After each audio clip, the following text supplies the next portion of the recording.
আরে তোমরা তো টেনশনে কেন? প্রায় 1 ঘন্টা হয়ে গেল ভোট শুরু হয়ে গেছে। ইতিমধ্যে 15% ভোট পড়েছে। ইলেকশন সবে শুরু হয়েছে, এখনো শেষ হয়নি।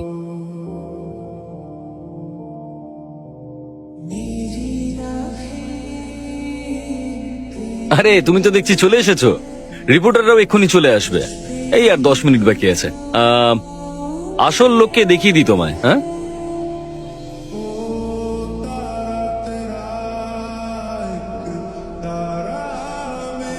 জিজ্ঞেস করো না আমি এখানে কতক্ষণ ধরে অপেক্ষা করছি।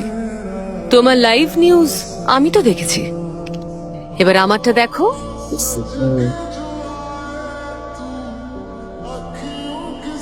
ফেসবুকে লাইভ করো।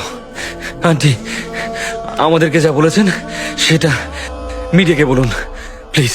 হ্যাঁ নীলা, তুমি রেডি? হ্যাঁ রেডি। এবার বলুন আন্টি প্লিজ। আমার স্বামী মাসিলামানি, সবাই জানে অসুখে মারা গেছে, কিন্তু আসল ঘটনাটা কেউই জানে না। আমার স্বামী মারা গেছেন ওষুধের অতিরিক্ত ডোজের কারণে। আরেকটা কথা বলতে চাই, ওনাকে মানুষের চেয়ে খুনি বলা ভালো। উনি মুথু কুমারকে খুন করেছেন, আর হয়তো সেই কারণেই আমার মেয়েই ওনাকে নিজের হাতে খুন করলো। Hold on. এই ফেসবুক লাইভটা সবার দেখা দরকার। এখন অনেকটাই সময় আছে। এখন অবধি সব মিলিয়ে 53% ভোট পড়েছে। জেনারেলি সব থেকে বেশি 80% মানুষ ভোট দিয়ে থাকেন। এরকম একটা খারাপ সিচুয়েশন থেকে যদি আমাদের সবাইকে বেরোতে হয়, তাহলে আমাদের প্রত্যেককে ভোট দিতে হবে, প্রত্যেককে। এটাই আমাদের শেষ আশা। এই বাচ্চা ছেলেটাকে দেখুন, এর কি আশা আছে? ওরা শুধু রিপোর্টার মুথু কুমারকে নয়, এখনো অব্দি 18 জন মানুষকে খুন করেছে ওরা। ওদের হয়ে কে প্রশ্ন করবে? যারা মারা গেছে তারাও সবাই ওর বয়সী। সবার জীবনে সুখ আনার জন্য এরা সবাই দিনের পর দিন চেষ্টা করছে। কি ভুল করেছে এরা? হ্যাঁ, আর আপনারা কি তাদেরকেই ভোটে জেতাবেন যারা এদেরকে খুন করেছে? ওরা আমাদেরকে মানুষ ভাবে না, ওরা আমাদেরকে ভাবে টাকা দিয়ে কেনা কুকুর।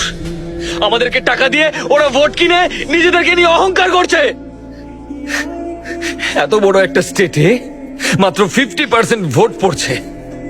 10% স্যালারি বাড়লে 5% অবৈধ ভোট, 5% উপহারের বিনিময়ে ভোট। 100%-এর মধ্যে মাত্র 20% নির্ধারণ করবে কে শাসন করবে। এটা কি ডেমোক্রেসি?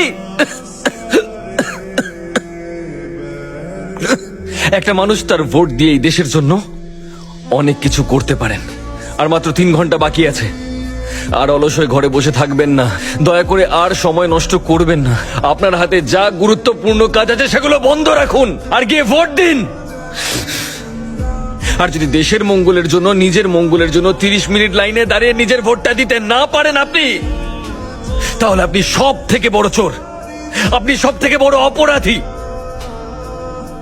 আর মাত্র 3 ঘন্টা বাকি।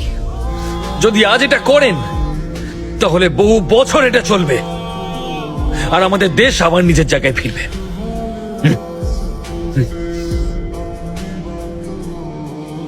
ভোটার আইডিটা বার করুন এবার। মা শিলামানির হত্যাকাণ্ডে AIMMK নেত্রী কমল ভালি সহ আরো 2 জনকে ইতিমধ্যেই গ্রেপ্তার করা হয়েছে। আপনারা এখানে 210 জন সদস্য আছেন। এর মধ্যে সংখ্যাগরিষ্ঠ যে দল, সেই দলেরই একজন মুখ্যমন্ত্রী আসনে মনোনীত হবেন। 210 জন আসলে মেলে 210টা প্রতীক। এটা একটা বিস্ময়। মুখ্যমন্ত্রী কে হবেন সেটা একটা প্রশ্ন।